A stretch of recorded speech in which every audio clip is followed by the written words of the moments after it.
सौराष्ट्र का सोमनाथ मंदिर पूरे देश के शिव भक्तों के लिए एक महत्वपूर्ण तीर्थ है। ऐसा इसलिए क्योंकि सोमनाथ को भगवान शिव के 12 ज्योतिर्लिंगों में से सबसे पहला ज्योतिर्लिंग माना जाता है।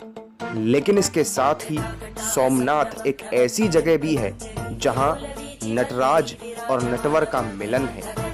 जी हाँ, नटवर मतलब श्री कृष्ण, यशोदा के कृष्ण, उद्धव के सखा कृष्ण, द्वारिका के राजा कृष्ण। जहां एक तरफ रामेश्वरम ज्योतिर्लिंग स्थान में भगवान राम और शिव का मिलन है, तो वहीं दूसरी तरफ सोमनाथ में कृष्ण और शिव के मिलन की अनूठी दास्तान है।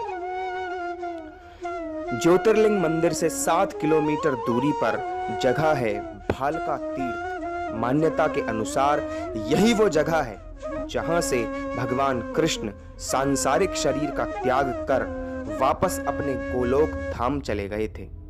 कहा जाता है कि जब भगवान कृष्ण किसी गंभीर चिंतन में होते थे, तब वे द्वारिका छोड़कर सोमनाथ के इन्हीं गुमनाम इलाकों में आ जाते थे। एक बार ऐसा ही हुआ जब श्री कृष्ण अपने परिवारीजनों की वजह से चिंतित थे, तब वे द्वारिका से निकलकर एक वटवृक्ष के नीचे गहरे चिंतन की मुद्रा में लेट गए।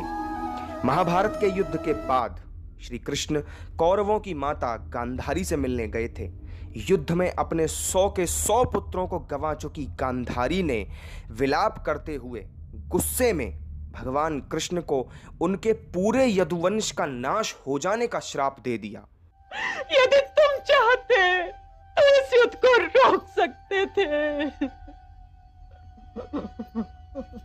अवश्य रोक सकता था माते, अवश्य रोक सकता था, किंतु ये युद्ध आवश्यक था माता।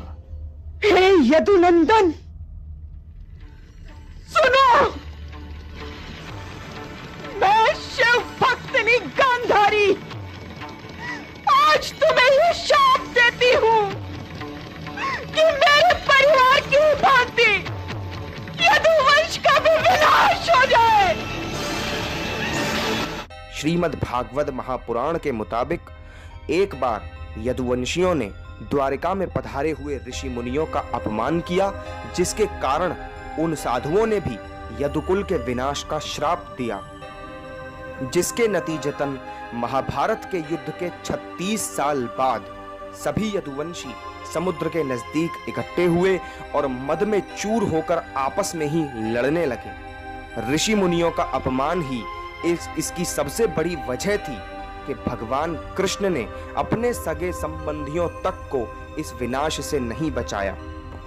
लेकिन इस कलह से चिंतित होकर श्री कृष्ण सोमनाथ मंदिर से 7 किलोमीटर दूर वेरावल की इस जगह पर विश्राम करने के लिए रुके और ध्यान मग्न मुद्रा में लेट गए। तभी वहां से कुछ दूरी पर मौजूद जरा नाम के भील को कुछ चमकता हुआ नजर आया।